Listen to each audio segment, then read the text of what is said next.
Introduction. The Eucharist is the answer. I have a dream. These are among the most quoted words in the English language outside of the Bible. They are the words of Martin Luther King Jr. If he had stood on the steps of the Lincoln Memorial on that hot summer's day in 1963 and said, "I have a plan," would the speech have become one of the most memorable speeches of all time? I don't think so. The ability to dream is uniquely human and an extraordinary gift. This God-given ability to look into the future and imagine something better, then return to the present and work to bring about that better future is remarkable. And yet, sadly, it is massively underemployed in most people's lives. Think on it for a moment. When was the last time you used your God-given ability to chase down a personal dream? When was the last time, together as Catholics, we had a common dream and pursued it with relentless passion? I believe it is time we all started dreaming again. I realize the first response of many will be to tell us why it won't work before we have even begun. But it is time to move beyond this defeatism and dream again as Catholics. Where are the possibility thinkers of our age? Will you be one? This is a time for Catholics to start dreaming, to envision bold possibilities, and to work together in collaboration with God to make those dreams a reality. So let me tell you a little about my dream, and then perhaps it can become our dream. I have a dream that the whole world will be consecrated to the Eucharist, one person at a time, one marriage at a time, one family at a time, one neighborhood at a time, one parish at a time, one diocese at a time, one country at a time. The whole world consecrated to Jesus in the Eucharist. Join me in this dream, and together we can do something bold and visionary.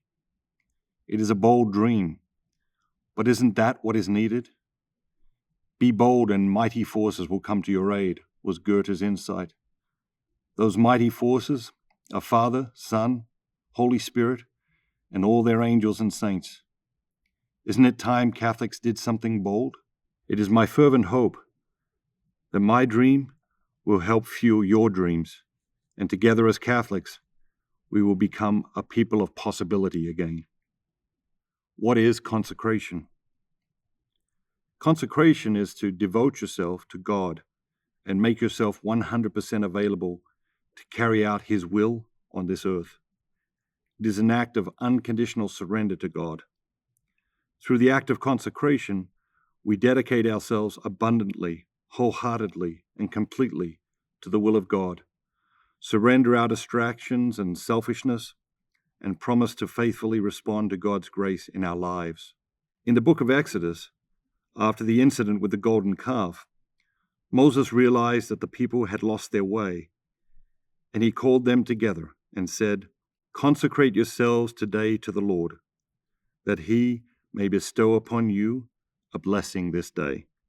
Exodus chapter 32, verse 29. In the first book of Chronicles, after God chose his son Solomon to lead, David gave everything he had over to God and the people of Israel.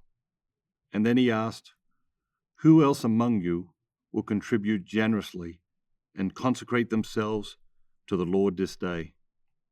1 Chronicles chapter 29, verse 5. In the book of Joshua, God's chosen people entered the promised land after wandering in the desert for 40 years. Joshua asked the priests to carry the Ark of the Covenant before the people and said, "Consecrate yourselves to the Lord, for tomorrow He will do wonders among you." Joshua chapter 3, verse 5. For the Jewish people believed that the Ark of the Covenant was God's dwelling place on earth, God's presence among them. The Eucharist is God dwelling among us. And so today, I say to you, with Moses and David and Joshua, consecrate yourselves today to the Lord, that He may bestow upon you a blessing this day. Who else among you will contribute generously and consecrate themselves to the Lord this day? Consecrate yourselves to the Lord, for tomorrow he will do wonders among you. 33 Days to Eucharistic Glory is the first ever guide to Eucharistic consecration.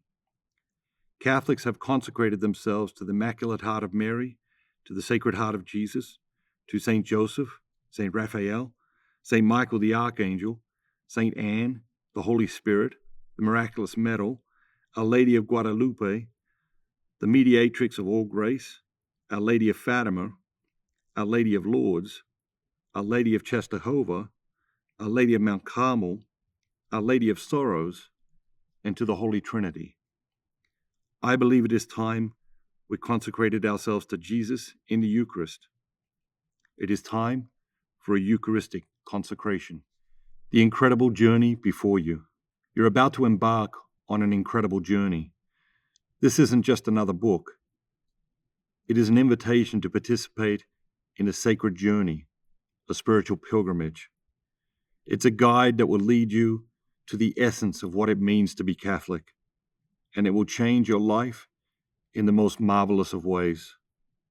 Eucharistic consecration will take your spiritual life to unimaginable new levels, but it will also energize the way you participate in relationships, ignite a new curiosity about yourself and others, transform the way you think about money and things, refocus your professional life, liberate you from many of your fears, doubts, and anxieties, make you aware of the hopes and dreams God has placed in your heart, and breathe new life into your appreciation for the genius of Catholicism.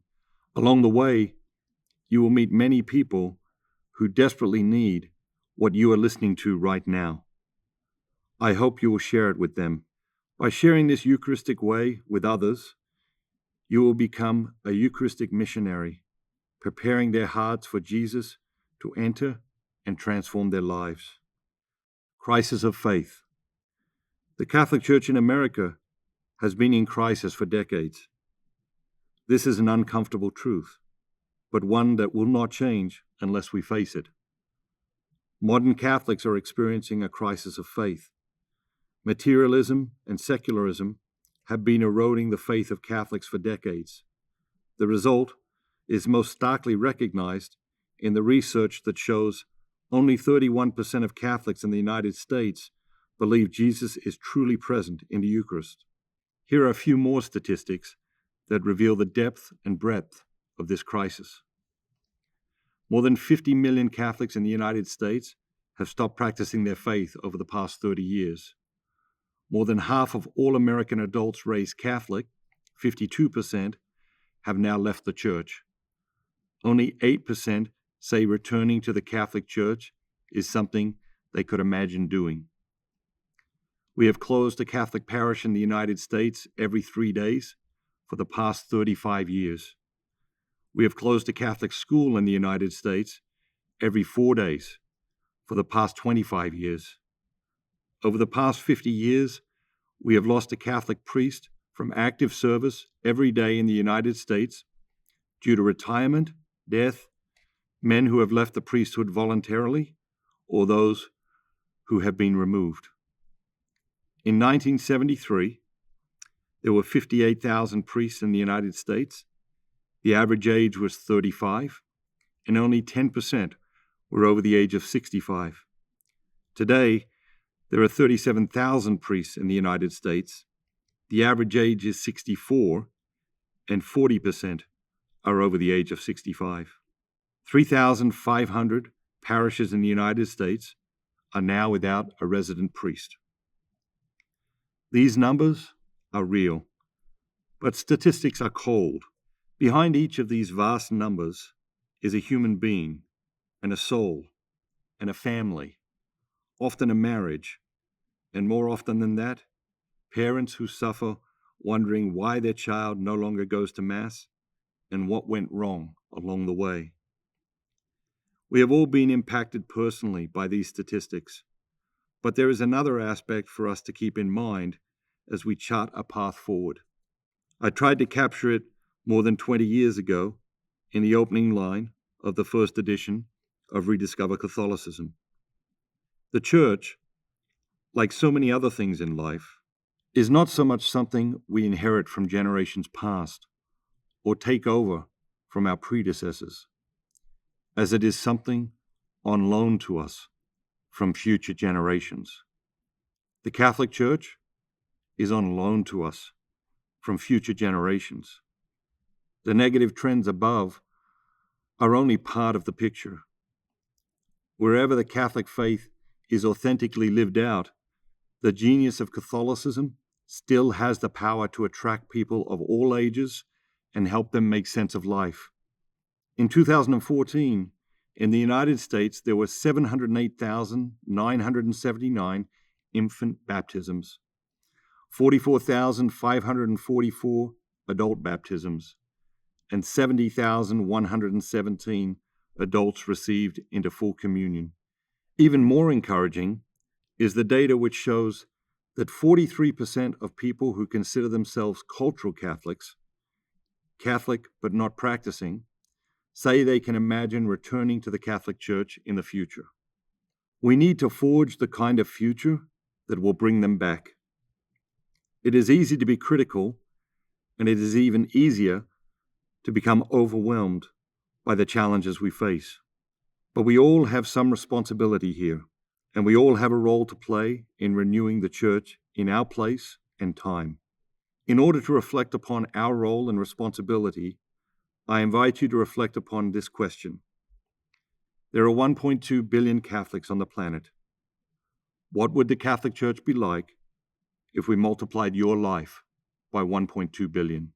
Catholicism has not lost its power to transform lives, yet people are abandoning Catholicism at an alarming rate in Europe and the United States. And this is not a new trend. And so I raise the question, what are we going to do about it?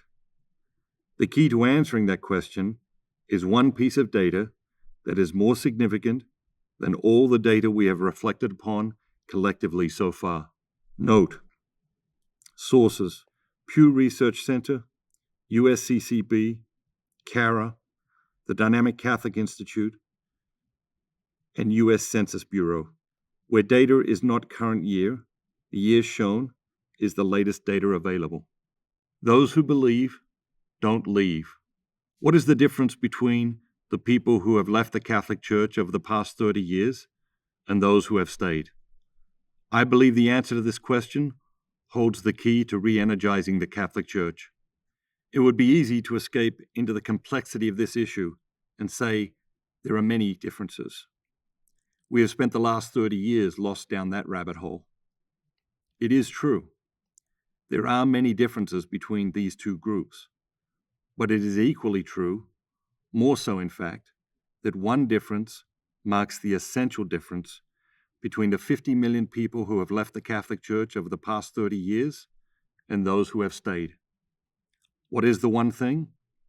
What is this essential difference? Those who believe don't leave.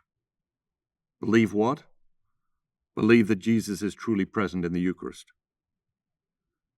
Those who believe this single truth may feel like they are not being fed. They may disagree with the way their priest is doing things. They may not like the direction the music is moving in. They may have different liturgical preferences. They may get divorced, and they may feel unseen and unwelcome in their parish community. And yet, despite all these things that have led millions of other people to leave, they stay. Why? They believe Jesus Christ is truly present in the Eucharist, and they know that only the Catholic Church can offer this gift to them. They might be able to go down the road and experience better preaching and more dynamic music, but they are simply not willing to give up the Eucharist in exchange for that. Why? Because it's a bad deal. But you have to know and believe that Jesus is truly present in the Eucharist to understand how bad a deal it is to give that up for what is trivial by comparison. Those who believe don't leave. This one piece of data is more significant than all the other data combined. Those who believe don't leave. This single truth holds the power to change everything. The most effective way to slow and halt the exodus the Catholic Church is experiencing in the United States is to lead people to believe in the true presence of Jesus in the Eucharist. And the most effective way to bring people back to the Catholic Church will be by leading them to believe that Jesus is present in the Eucharist. And the most effective way to attract people to Catholicism who have never even considered becoming Catholic is by facilitating for them powerful encounters with Jesus Christ, who lives among us today in the Eucharist. We all know plenty of people who have left the Church, and even more who have simply stopped practicing their faith. But how many people do you know who have left the Catholic Church who believe in the true presence? None, I suspect. I don't know any, and herein lies the answer. If we yearn to re-energize the Catholic Church in America, if we want to bring our friends and family home, if we want to spare future generations the pain and confusion that comes from leaving the Church, the Eucharist is the answer. Specifically, powerful encounters that inspire belief in the true presence of Jesus Christ, body, blood, soul, and divinity in the Eucharist. This is the one thing, the Eucharist. Jesus present in our tabernacles and monstrances, Jesus waiting to give himself to us in communion during the holy sacrifice of the Mass. Those who believe don't leave. It's the one simple, beautiful truth that will change everything. What makes Catholicism unique? There are 45,000 different denominations of Christianity in the world. What is the one thing that makes the Catholic Church unique? It's not just one thing, some people will argue. Many things make Catholicism unique, they will say. And they are right. But what one thing differentiates Catholicism more than anything else? What is the principal differentiator between the Catholic Church and the churches on every other street corner? The Eucharist. Jesus Christ, the King of Kings, the Lord of Lords, the Alpha and the Omega, truly present, body, blood, soul, and divinity, in the Eucharist. He is the difference. Transforming people, one at a time, is at the heart of God's plan for the world. This is the opening line of the 4 signs of a dynamic Catholic. It is also the key to solving the problems we face as a church today. God doesn't transform parishes, businesses, schools, or countries. God transforms people, and he does it one at a time. He then collaborates with those he has transformed to continue the process. The outcome of these individual transformations is that marriages, families, parishes, businesses, communities, schools, and whole countries are transformed. But God's primary purpose is never the transformation of an organization or even a group of people. Our God is a deeply personal God, and he takes a deeply personal interest in each person. Over the next 33 days, I believe you will become well and truly convinced that a renewed relationship with Jesus in the Eucharist can be transformational. Re-energizing the Catholic Church in America will be achieved not by finding an idea or program that transforms thousands of people at a time. It will be achieved one person at a time. The Eucharist is the answer. For 25 years, between 1993 and 2018, I traveled hundreds of days each year, visiting parishes and speaking at conferences around the world. During that time, I visited more than 3,000 Catholic parishes in the United States to speak. From my earliest days on the road, I recognized a pattern, a phenomenon, an observable fact that demonstrated new life could be breathed into parishes and explained how it was happening. That phenomenon was perpetual adoration chapels. It wasn't just an idea. It was living and breathing. It had been implemented in lots of communities and was bearing abundant fruit. There is something powerful about giving people a quiet place to spend time with God. These peaceful places of refuge from the busyness of life and the noise of the world were a soothing balm for parishioners' souls. They provided a place to reestablish priorities. It was somewhere to focus on what matters most in a world driven mad with distractions. A place simply to be with Jesus. Did I notice other initiatives having powerful renewal effects on parishes? Yes. Another trend I noticed was the outsized impact Christ Renews His Parish was having on parish renewal. But nothing was more powerful than the impact I saw perpetual adoration chapels having on parishes. But it isn't enough just to build an adoration chapel. The introduction of the adoration chapel into a parish was more successful in some places than in others. Why? Those parishes that were most positively impacted by an adoration chapel were those that had an active ministry surrounding it. Those standout parishes were dedicated to inviting and encouraging new people to participate every month.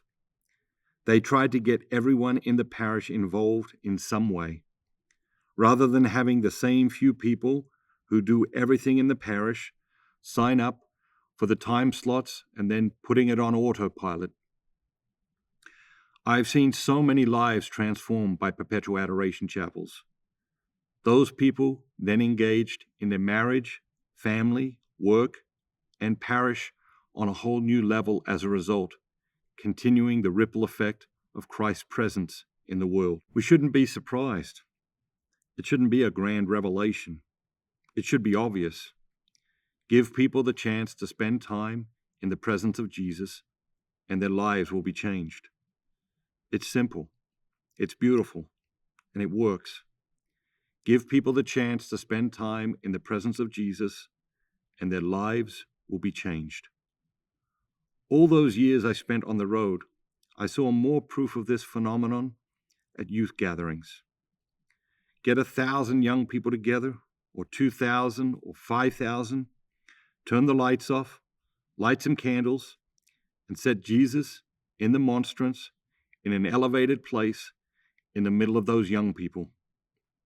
There is complete silence. Their souls cherish the silence to reflect upon their lives. And one experience like that can convince a person to make time for quiet prayer and reflection every day for the rest of their lives.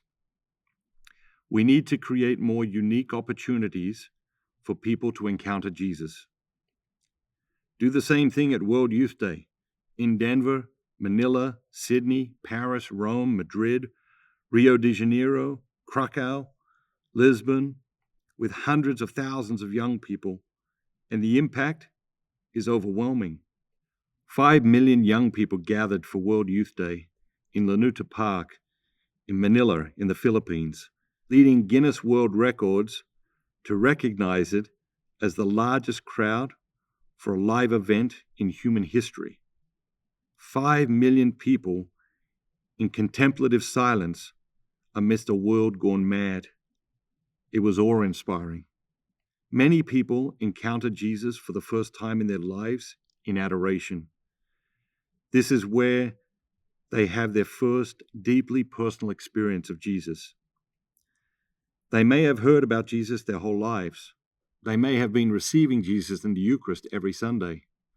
But there is something about the experience of Jesus in adoration that leads people to know him. This shift from knowing about Jesus to knowing Jesus changes everything. And once they are awakened in this way, the Holy Spirit leads them to live their faith and participate in all types of ministries. This is where we begin to see the differences between highly engaged Catholics and disengaged Catholics. The more disengaged a Catholic is, the more they treat the faith like a consumer. More engaged Catholics take on the heart and mind of a disciple, constantly looking for ways to share the joy they have found with everyone who crosses their path in life. I have become convinced that the renewal of the Catholic Church will be a Eucharistic renewal, or there will be no renewal at all. There is simply no other way. The world has many problems. The Church has many problems. You have many, and I have many. Is it possible that the Eucharist is the answer to all of our problems? Could it be so gloriously simple? Let's find out together. How to use this book. Over the next 33 days, you're going to take a spiritual pilgrimage. Some people go on pilgrimage to the Holy Land, Fatima, Lourdes, Santiago de Compostela, or Rome. I hope you can join us one day on one of our amazing pilgrimages to these places. But this spiritual pilgrimage you can make in the comfort of your favorite chair. And yet, it will be the longest journey you ever make without moving an inch. A pilgrimage is a spiritual journey with a specific intention. Our journey will be an inner journey, and our specific intention is Eucharistic consecration. This book is intended as a handbook for your spiritual pilgrimage. The readings, prayers, and other resources are arranged day by day and under a weekly theme. This is a time of preparation for the profound experience of Eucharistic consecration. The reflections are designed to be deeply spiritual and intensely practical. This preparation will require about 15 minutes each day. Here is a step-by-step guide to each day. 1. Find a quiet place. 2. Read the reflection. 3. Ponder the one idea that struck you most from the reading for a few minutes. 4. Pray the spiritual communion. 5. Look for opportunities to adopt the virtue of the day amidst your daily activities. And 6. Have a great day. The journey will last 33 days, 4 weeks and 5 days. Each week is arranged around a theme and designed to prepare you for your consecration on day 33, but also to educate and inspire you about the extraordinary power of the Eucharist. Week 1, the Eucharist and the Pilgrim. Week 2, the Eucharist and the Saints. Week 3, the Eucharist and you. Week 4, the Eucharist and history. The final days, the moment of surrender. If you miss a day, don't get discouraged and don't quit. Every evil force in the universe wants you to do that. You will feel the pull of those evil spirits at times, and the pull of those evil spirits will be tempting you to abandon this pilgrimage. Don't. Instead, see those temptations for what they are, proof that what you are doing is a powerful spiritual exercise that is going to bear abundant fruit in your life and for the world. If you miss a day, or 2 days, or even 5 days, do not give in to discouragement. Discouragement doesn't come from God. If you miss days, simply read the days you missed and keep moving forward. You will be tempted to abandon this journey, or tempted to go back and start again. Don't do that. This again is just the pull of evil spirits that do not want you to complete this consecration. If you started praying the rosary and started over again each time you got distracted, you would never finish a single rosary. Stay the course. Don't give in to distraction or discouragement. No matter what, 33 days after you start, consecrate yourself to Jesus in the Eucharist. Day 33 lays out clearly how to complete the act of consecration.